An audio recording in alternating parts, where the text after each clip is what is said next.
Hello learners, this side Pooja and आप सबका स्वागत है आपके अपने classes that is Vigyan classes, जहां आप साइंस को बहुत इजीली समझ सकते हैं। तो चलिए हम अपने क्लास 6 एनसीईआरटी साइंस की सीरीज़ को आगे बढ़ाते हैं एंड आज हम लोग स्टार्ट करने वाले हैं chapter 3 that is fibre to fabric. मतलब एक फाइबर यानी एक रेशे से फैब्रिक यानी क्लॉथ बनने की, कपड़ा बनने की पूरी जर्नी को आज हम लोग समझने वाले हैं। तो अगर हम अपने आसपास देखें या खुद के कपड़ों को देखें तो हम क्या ऑब्ज़र्व करते हैं, क्लोथ्स के कपड़ों के मटेरियल एक दूसरे से काफ़ी डिफरेंट होते हैं। जैसे अभी विंटर्स हैं तो हम वुलन क्लॉथ पहनना पसंद करते हैं, वहीं समर में गर्मियों के दिनों में हम कॉटन क्लॉथ्स पहनना पसंद करते हैं। अगर हम अपने घर के पर्दों को ऑब्ज़र्व करें या फिर बेडशीट को ऑब्ज़र्व करें, डोरमेट को ऑब्ज़र्व करें तो हम क्या देखते हैं, वो सारे मटेरियल एक दूसरे से काफ़ी डिफरेंट होते हैं। तो ये सारे डिफरेंट मटेरियल्स बनते कैसे हैं, फैब्रिक्स कपड़े बनते कैसे हैं, तो इसके लिए हमें सबसे पहले बेस पे जाना होगा। मतलब फ़ाइबर क्या होता है, हमें सबसे पहले ये समझना होगा। फ़ाइबर यानी रेशा। अगर ऐसे मैं आपको कहूँ तो आपको समझने में काफ़ी कॉम्प्लिकेटेड लगेगा, बट आपको मैं एक एग्ज़ाम्पल दूँ जो आप सबके लाइफ में ज़रूर ही हुआ होगा एक ना एक बार। अगर मैं वो एग्ज़ाम्पल दूँ तो आप बहुत ही ईजिली समझ सकते हैं। आप लोग के साथ ऐसा कभी हुआ होगा कि आप लोग खेल रहे होंगे, तभी क्या होगा, आपकी शर्ट फट गई होगी, आप लोग गिर गए होंगे, तो क्या हो गया, शर्ट फट गई। फिर आप घर आते हैं और अपने मम्मी को बोलते हैं कि मम्मी मेरी शर्ट फट गई, आप इसको स्टिच कर दो।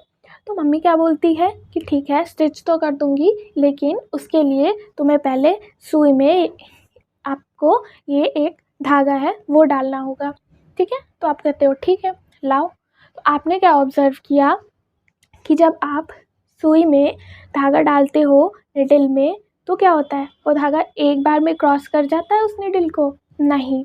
क्या होता है, आपने एक बार कोशिश की नहीं गया, 2 बार की कोशिश नहीं गया, आप क्या ऑब्ज़र्व करते हो, उस धागे में कुछ कुछ छोटे छोटे रेशे निकल आते हैं। वो रेशे कुछ इस तरीके का होता है, मान लेते हैं ये हमारा धागा है और वो रेशे कुछ इस तरीके के निकल आते हैं। तो ये जो रेशे निकल आते हैं इसे ही हम क्या कहते हैं, इसे ही फाइबर यानी रेशा कहते हैं। तो आई होप कि अब आप फाइबर को काफ़ी अच्छे से समझ गए होंगे।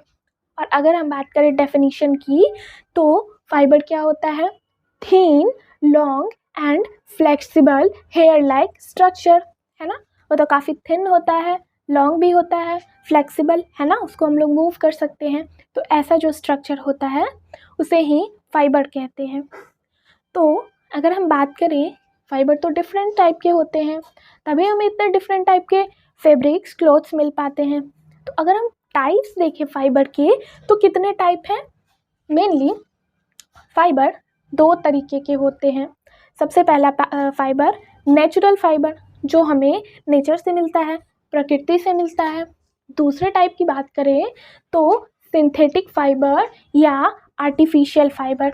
सिंथेटिक यानी जिसको सिंथेसाइज किया जाए, जिसको बनाया जाए, फैक्ट्रीज़ में हम लोग बनाते हैं, है ना।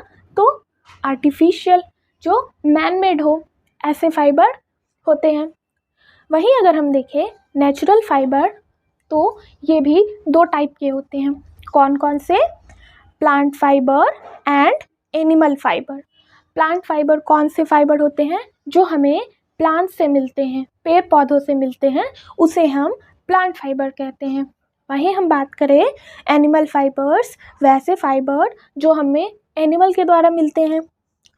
प्लांट फाइबर में हमें अगर हम एग्जाम्पल देखें, प्लांट फाइबर के कौन कौन से एग्जाम्पल होते हैं, तो कॉटन एंड जूट हमें कहाँ से मिलता है, प्लांट से मिलता है। वहीं बात करें हम एनिमल फाइबर की, दैट इज़ हमें क्या मिलता है, वूल और सिल्क, ये दोनों हमें कहाँ से मिलता है, एनिमल से मिलता है। बात करें हम सिंथेटिक फाइबर की तो वो कौन कौन सा है, पॉलिस्टर, नायलॉन एंड एक्रिलिक। ये सब क्या हो गए, कुछ एग्जाम्पल हो गए आर्टिफिशियल फाइबर की। कॉटन की बात करें तो कॉटन क्या होता है, हमें कहाँ से मिलता है, इसके सोर्स को ये हमें कहाँ से मिलता है, और जूट का सोर्स ये दोनों हम इसी चैप्टर में आगे कवर करेंगे।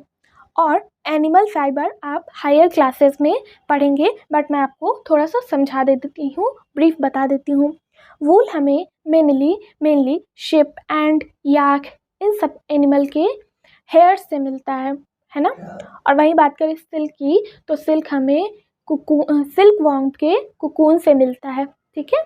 इसको हम लोग हायर क्लासेस में अच्छे से समझेंगे। वहीं अब हमने यहाँ तक तो देख लिया फाइबर किसे कहते हैं, कितने टाइप के फाइबर होते हैं, ये हम अच्छे से समझ गए। अब हम नेक्स्ट प्रोसेस पे पहुँचेंगे, जो अब वो रेशे होते हैं वो मिलके क्या बनाते हैं। तो वहीं अगर हम देखें, जब हम वो सारे रेशो को, जैसे हमने यहाँ देखा था ना, ये अलग अलग हो गए थे और ये मिल गया था, मिक्स हो गया था, तो ये क्या बन गया था हमारा, इसे ही हम यार्न कहते हैं, ठीक है। यार्न यानी धागा कहते हैं, ठीक है। तो यार्न की अगर हम डेफिनेशन देख लिए तो ये कुछ और नहीं है, जब हम फाइबर्स को क्या करते हैं, साथ में अरेंज कर दें, तो वही क्या बन जाता है, यार्न, या फिर जिसको हम धागा कहेंगे। तो यहाँ तक हमने देखा रेशा कितने टाइप का होता है, रेशे मिलके क्या बनाते हैं, धागा, ठीक है। आई होप ये यहाँ तक आप काफ़ी अच्छे से समझ गए। तो चलिए अब हम लोग प्लांट फाइबर्स को देख लेते हैं, वो हमें प्लांट से कैसे ऑब्टेन होते हैं। तो सबसे पहले अगर हम बात करें कॉटन की, तो कॉटन हमें कैसे ऑब्टेन होता है, कॉटन प्लांट से। तो अगर हम देखें कॉटन ग्रो होने के लिए कौन कौन से कंडीशन होने चाहिए, तो कॉटन ग्रो होने के लिए सबसे पहले तो हमें ब्लैक सॉइल की नीड है। सॉइल कैसा होना चाहिए, ब्लैक सॉइल। और अगर हम क्लाइमेट की बात करें तो कॉटन वार्म क्लाइमेट में ग्रो होता है। तो यहाँ तक हम समझ गए कि कॉटन ग्रो होने के लिए हमें वार्म क्लाइमेट और ब्लैक सॉइल की ज़रूरत होती है। अब हम लोग ये देख लेते हैं कि कॉटन प्लांट से कैसे ऑब्टेन होता है। तो कॉटन प्लांट के फ्रूट से ऑब्टेन होता है। अगर हम देखें तो कॉटन का फ्रूट जब मेच्योर हो जाता है तो वो बर्स्ट कर जाता है, वो फट जाता है, जिसमें से हमें कॉटन रुई वो मिलता है, ठीक है। तो यहाँ एक प्रॉब्लम आती है कि कॉटन लेमन के साइज़ का होता है, छोटा सा, और उसमें दिक्कत ये है कि कॉटन में ना कॉटन सीड्स होते हैं, अब उसको निकालना काफ़ी मुश्किल होता है। आप सबके साथ भी कभी ऐसा हुआ होगा, आपके बालों में जू हो गया होगा, है ना, तो उसको निकालना कितना मुश्किल होता है। तो मम्मी कैसे निकालती है, उसके लिए एकदम थिन वाला कॉम्ब होता है, नॉर्मल कॉम्ब से काफ़ी पतला सा, तो ऐसा खिश करके निकालती है ना मम्मी। सेम उसी प्रोसेस से हम कॉटन फाइबर को, सीड्स को अलग करते हैं, कॉटन फाइबर से सीड को अलग करते हैं। तो इस प्रोसेस को क्या बोलते हैं, ginning of cotton. Ginning of cotton में बेसिकली हम लोग क्या करते हैं, फाइबर को सीड से सेपरेट करते हैं। किस प्रोसेस से, जैसे मम्मी हमारे बालों से जुओं को निकालती थी ना पतले वाले कॉम्ब से, सेम वैसा ही मशीन आता है, जो पहले हैंड से होता था, हाथ से होता था, और अब मशीन आता है।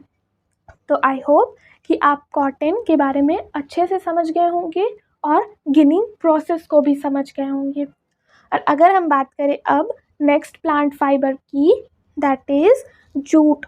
तो जूट हमें कहाँ से मिलता है, किस पार्ट से मिलता है प्लांट के, तो ये हमें स्टेम से मिलता है। जूट के स्टेम से हमें जूट ऑब्टेन होता है।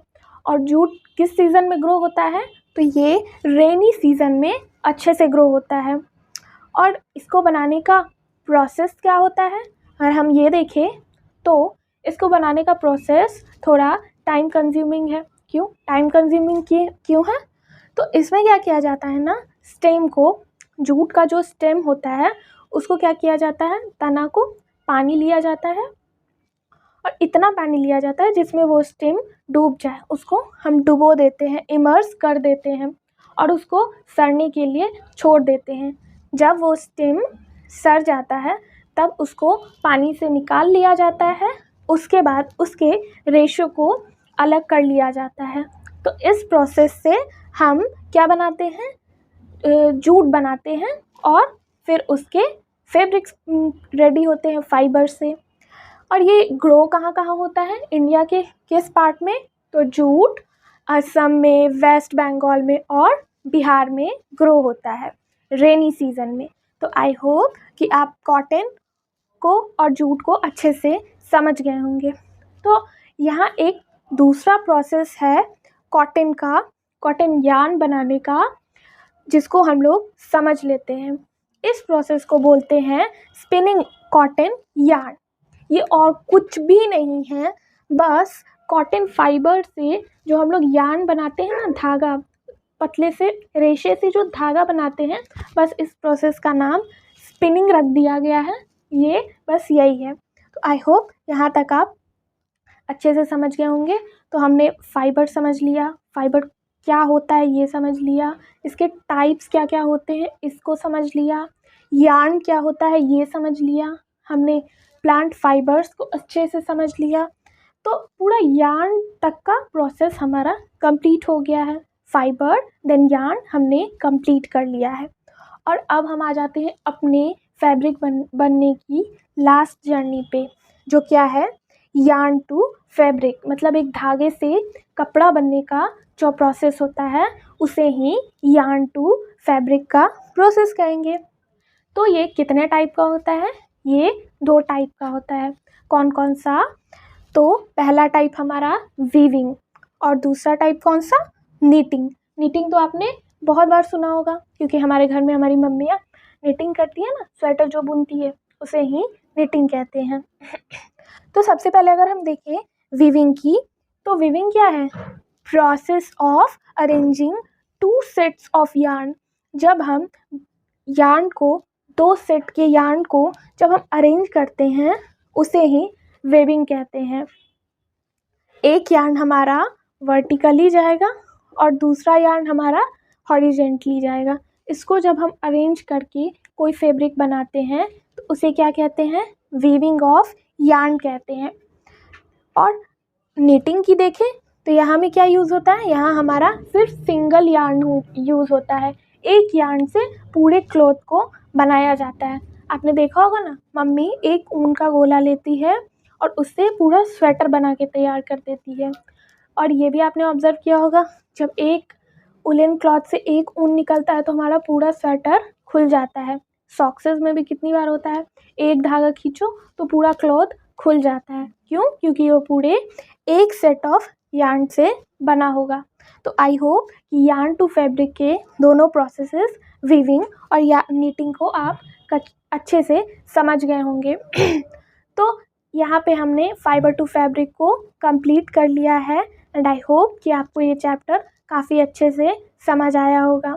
अगर आपको ये वीडियो पसंद आया तो please like, share and subscribe to my channel.